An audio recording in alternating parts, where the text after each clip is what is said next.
Welcome to the first podcast of Future Tense. My name is Andrea Samuels, and I'm presenting this in hopes of education. A future tense expresses an action that has not happened yet, or a state that does not exist. It is used to talk about things that haven't happened yet, like the party will be fun. However, there are different states of future tense. There is future continuous, will be. There is future perfect, will have. And then there's my favorite, future perfect continuous, will have been. In other words, predictions, promises, and plans. Those three areas are what I plan on focusing on for this podcast. So again, welcome to Future Tense and the first podcast titled, Becoming a Citizen, What Does It Take and What is the Takeaway?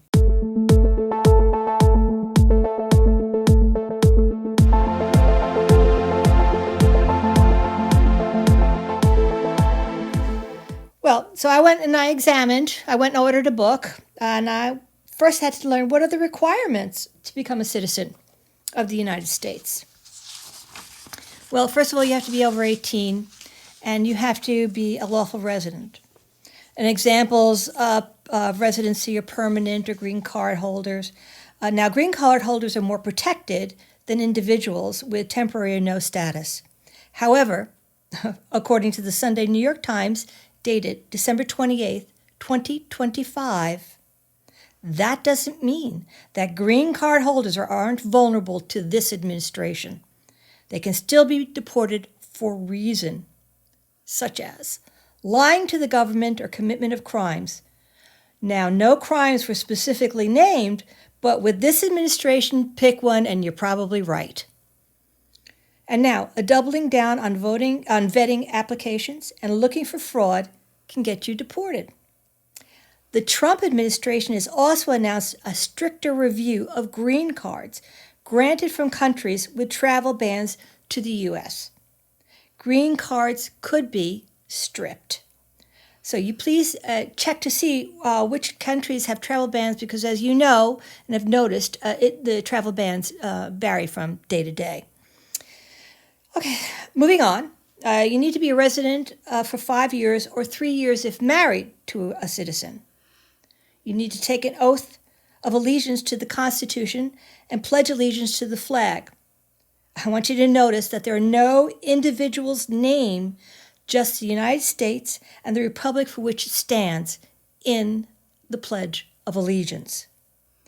This administration is placing new emphasis on demonstrating good moral character through positive social contributions, not just an absence of bad acts. I don't know about you, but the irony of this is not lost on me. So I consider a bad act, militarizing federal forces. Okay, as well as now there are potential neighborhood reviews. So, ladies and gentlemen, to my right, I would like to introduce Susanna Pavel.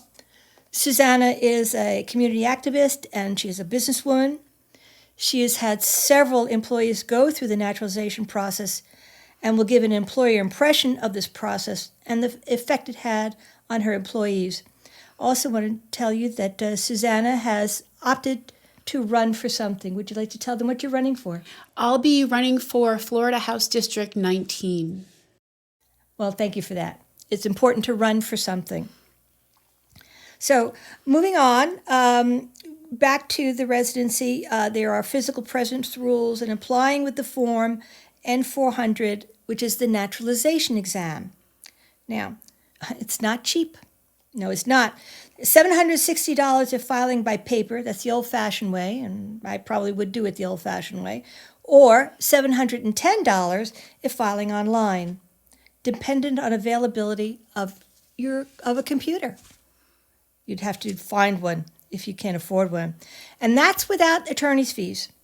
Now, what I remember of the attorney's fees, a retainer fee, averages about $2,500. Now, I want you just to imagine, if you can, that you come from a foreign country, you have minimal wealth, and I mean minimal wealth, you're poor.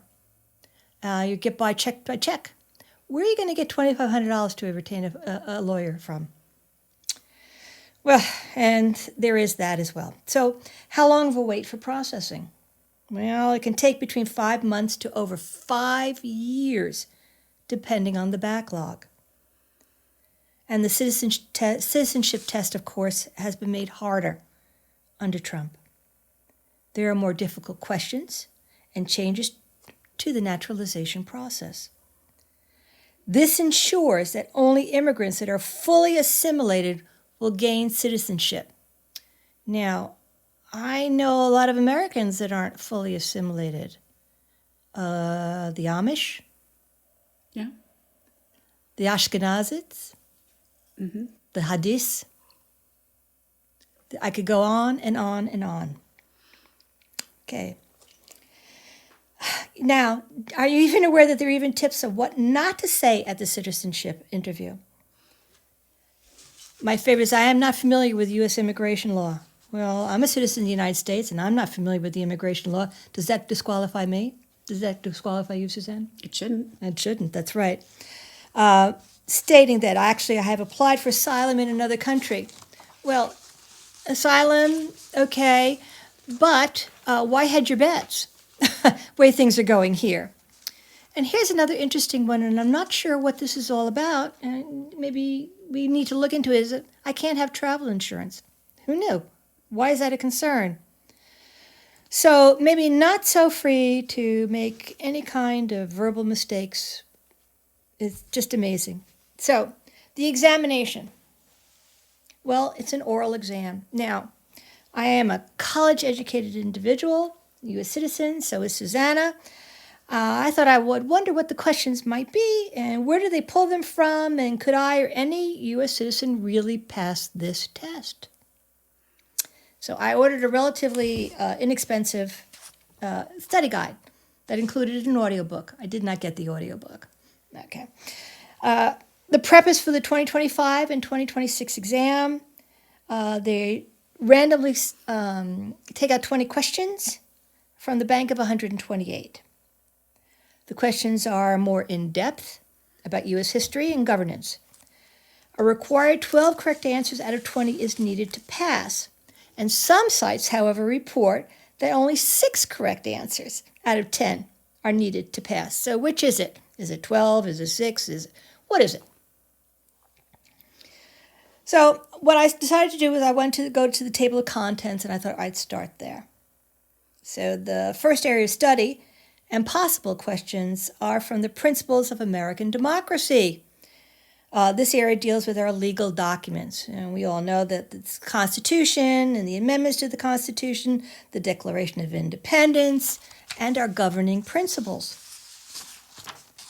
So, when we go, Suzanne and I'm going to talk with Suzanne before I get into the book, and that is, Suzanne, can you relate some of your employees' experiences with the naturalization process? It took a long time. I had several employees that went through the immigration process, and for each of them, it required taking some time off from work, and it cost a lot of money too. So with my business, we always let them take time off from work because it was important to go through the process.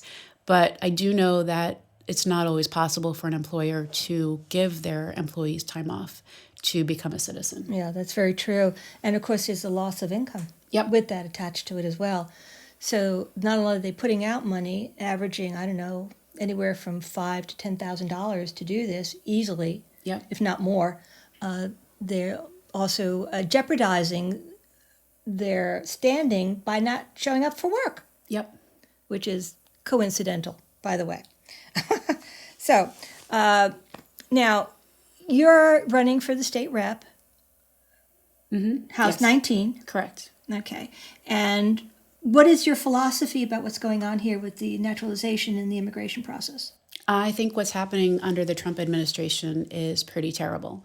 We have a lot of people that are suffering through the immigration process with ICE right now. Yes, we do.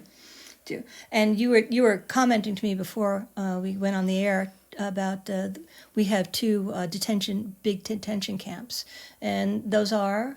There's one in South Florida that is called Alligator Alcatraz, and then there's also the Baker Correctional Institute. So as we go back to the citizenship test, I had to put my eyes on. Bear with me, please.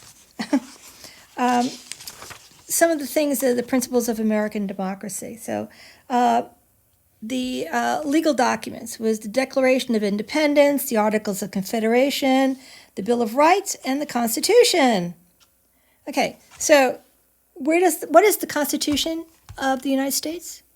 Well, according to the book and according to my American history class, the Constitution is the supreme law of the land. It's an official document that defines the United States government, and it is important not only to the U.S. government but to the people as well because it protects them. And there are amendments to this Constitution that we know as the Bill of Rights. And I was going through this, and I'm thinking that as we go through the Bill of Rights, and I'm going to go through each and every one, Susanna and I are going to have a conversation about how these rights are, to date, being infringed upon. And not just people who are looking to come to this country, but by American citizens. And it's an awful thing that is happening. So the First Amendment, which everybody clings to, is the right for free speech, the right to have freedom of religion, and the right to a free press, and the right to petition the government for redress. Now, freedom of religion means, that you can just practice your religion with no fear of any kind of suppression or threats. And yet, we have synagogues burning down. South Carolina. Yep. This is not the first time that synagogue has been burned. There was a synagogue in Long Island that my mother helped build. Oh. In Bayshore, and that was burned to the ground. Oh, wow. We have Muslims in churches being threatened. People are not feeling comfortable doing their First Amendment rights and the freedom of religion. My own experience is that my husband doesn't want me to wear my star. So back to the freedom of religion, the First Amendment. One thing that I noticed what the book stated was that the government cannot limit religious practices or prioritize one religion over another. Now, that comes back to Jefferson putting in the words in the Constitution that require that the church be separate from the state. And yet, Susanna, we're not seeing that today. No, we're not. The monies that are going to private schools, Catholic schools, Christian schools. But there was an interesting development last night. I was watching Rachel Maddow. Yes, I watch Rachel Maddow. And she had on the Archbishop of the Catholic Diocese. I'm sorry, I don't know the man's name. Not really my thing. But it seems that the Catholic Archdiocese, as well as the Episcopalian Archdiocese, have all come out against administration's immigration policies, very strongly against. So they're starting to take a stand. Ironically, the Episcopalian Archbishop, I guess it's what it's called, has alerted his clergy to get their wills and their life in order and to prepare for martyrdom. Oh. They're getting ready to be hurt by the federal government. And that is remarkable that we are at this stage and that the alleged good Christians and the evangelists who preach comfort and care don't see that what they're doing to their neighbors is a problem. And I'm going to go back until about 1938, and one of the things I tell people is that rounding up has already happened. It's not the first time, it won't be the last, probably, more than likely, that it didn't work out well for my family. And I can't imagine that it's working out for anyone's family at all. And it's not just here in the United States, unfortunately, the last place that it should be. It's also Africa. You know, it's Eastern Europe. It's Russia. It's Ukraine. It's everywhere. So a little speechifying. It's warranted. It is, isn't it? Yeah. And are you seeing more of this here in Florida? More of ICE activity at Florida? Yeah, we are seeing more ICE activity, hearing about it. St. Johns County, the county that we live in, has had a massive amount of people picked up by ICE. And we don't hear a word about it. No, you're not hearing a word about it. Why do you think that is? The news organizations aren't picking it up. So how can we get the word out? I think we need to start trying to get some family stories out there and talking to people. But a lot of people are scared. They're afraid that if they stand up, if they speak, that it might happen to them as well. Oh, and they're probably right. Yes. Because the favorite trick now is to wait for these people to go to their, if not their court dates, their swearing in dates, and arresting them right then and there. And these are not the worst of the worst. I don't care what you say. The worst of the worst don't get into this country legally. Hello? Okay? And I have to say that I've been thinking about the term, an illegal alien. And I'm really thinking about that. And I'm going to be a little flippant. It's not meant to be flippant, but this is where I come from. That, I don't know. I don't think anybody who's born on Earth is not an alien. I'm just saying, That's true. And everybody should have the right to go to any country that they want to go to. The end. It makes you a person. And be treated humanely. I mean, that's what's happening right now, is that people are getting pulled out of their houses, they're getting pulled out of their cars, they're getting pulled out from church. They're getting shot. They're getting becoming blinded by some of the rubber bullets.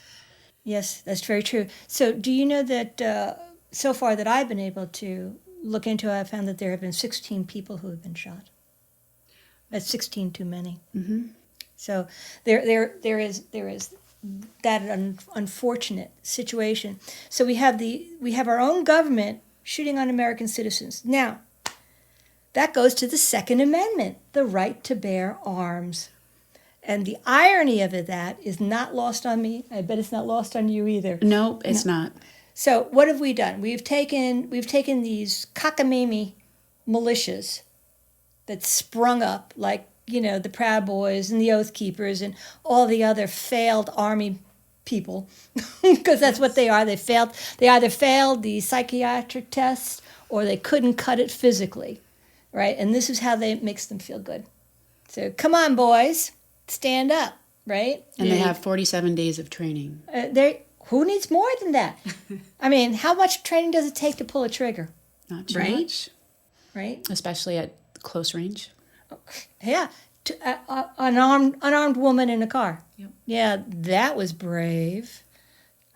Right? Yeah. Home of the brave, land of the free. You betcha. So the actions that are being taken in regard to the Second Amendment are so misaligned. And it started with the NRA. Yeah. Right? Well, let's talk about the NRA. Wayne. Do you remember Wayne's last name? I don't remember his last name right off the top. Anyway, the gentleman who was the big lobbyist. Yes. His first name was Wayne. I'll get to it, ladies and gentlemen. I'll get to it. Was found to be guilty of embezzlement. Mm-hmm. And he practically bankrupted the NRA. So let me think. And why isn't that still lauded? Why isn't that, announced? So you have your First Amendment rights are being infringed upon, and you're okay with that. Okay? Journalists' homes are being invaded because they might have some information about a leak. So the freedom of the press is now being infringed upon. Trump has buying into and charging, literally bribing, having bribes given to him in order for these media agencies to function. Mm-hmm. And I'm not talking, a couple of $100,000. I'm talking millions of dollars. To date, Trump himself and his family have been able to make a profit of $2.9 trillion. Not a bad day's work. Nope, not at all. That's right. And let me see, he's destroyed the White House. Yes, He's redecorating. I don't know about you, but when I redecorate, I don't go with a bulldozer. So anyway. And there are also permits that he was supposed to follow and procedures to do all that. But he, of course, it didn't apply to him. And you know, I lay a lot of this at the Supreme Court and allowing him to get away with this. But that's a whole different topic. I don't want to, another day. Yeah, right, exactly. Yes, we're going to have a lot to talk about. Okay, so we got the firearms, and the irony, like I said, the irony of the firearm. Second Amendment is not lost on me. I don't carry, and the reason why I don't carry is because I'm afraid I'll use it. I have a short Russian temper, so I'm afraid that I would actually use it. What about you? Do you carry? No, I don't carry. Yeah, good for you. If you look at the nations that don't carry, that have stricter gun laws, Australia, England, France, Germany, they know the danger. There is danger. We don't have good mental health conditions here in this country. We don't have support for mental health conditions in this country. And they also have far fewer mass shootings. Which is part of the mental health problem, isn't it? Yeah. You would think, yeah. So you know, I see all this sort of like tied in together. So they want you to answer these questions. They want you to know about these amendments that have absolutely no only affect those coming in. So if you're a United States citizen, you can ignore all this as the message. Right.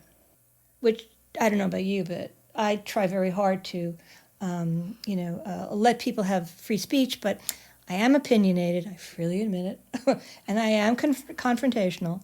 How about you? Are you confrontational? Somewhat. Oh, there, that's the spirit, right? And so, you can get into discussion. So do you have it, to have a discussion, that's progress. But when you have a discussion with a gun, that's not progress, that's intimidation. Absolutely. Okay? So what's going on in Minnesota is not progress. It is not the First Amendment. It is not the Second Amendment. No, it's terrorizing its community and its citizens. Yes, it is. Because I find that the infringement of my amendment rights, I find to be really irritating. Yeah. And I had a conversation with somebody a while ago, and I was presenting that, you talk about coming in for fraud, back to the problems of lying on applications and how it affects American citizenship. Okay, so we all know, we've all acknowledged that the First Lady, and I use that term loosely, because she's not, she's the third, came in on what's called an Einstein passport. Correct. Right, except she's not. The Einstein passport, ladies and gentlemen, is reserved for those that are specifically brilliant, like Einstein, or Oppenheimer, or Yasha Heifetz, someone that's actually going to do something for this country, not someone who can wear a hat. Okay, so she came in under the Einstein, which is false. But as I was presenting that to this person said to me, well, where are you getting your information from? And knowing how this person felt, I said, well, I went on to bbc.com, thinking that was, a reputable source. And, moderate and non-political, and BBC, it's in English.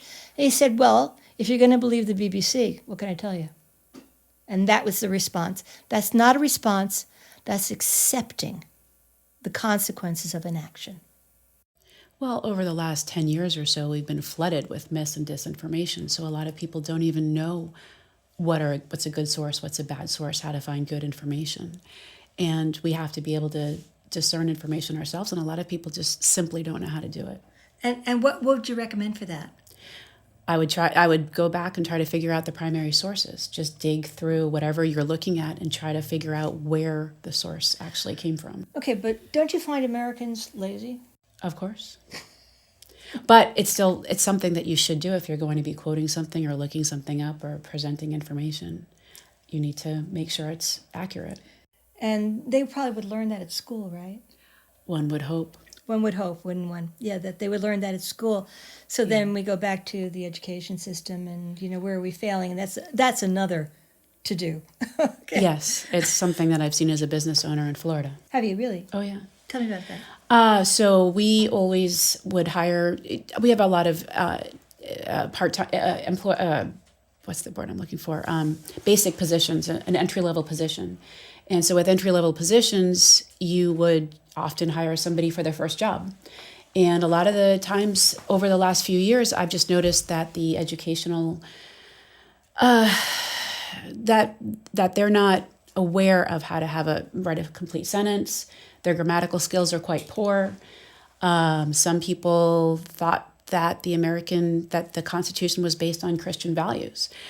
A lot of things that I didn't expect. And I've noticed it's been much more pronounced over the last 10 years.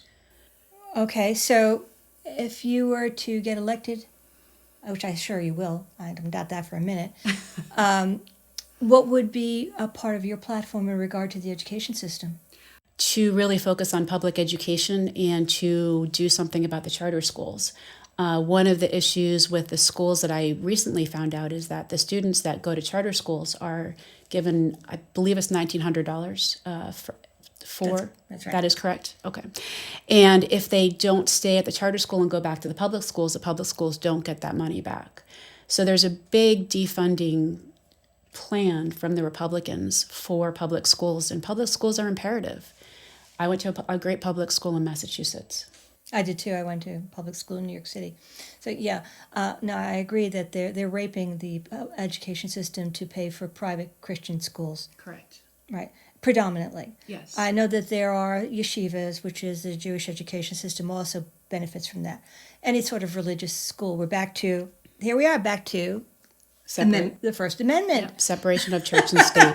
See how it keeps interacting and how it rolls over and it rolls over. It's very unique of what has been happening in the last. And I don't think it's the last 10 years. I think it's been ongoing since about 1990.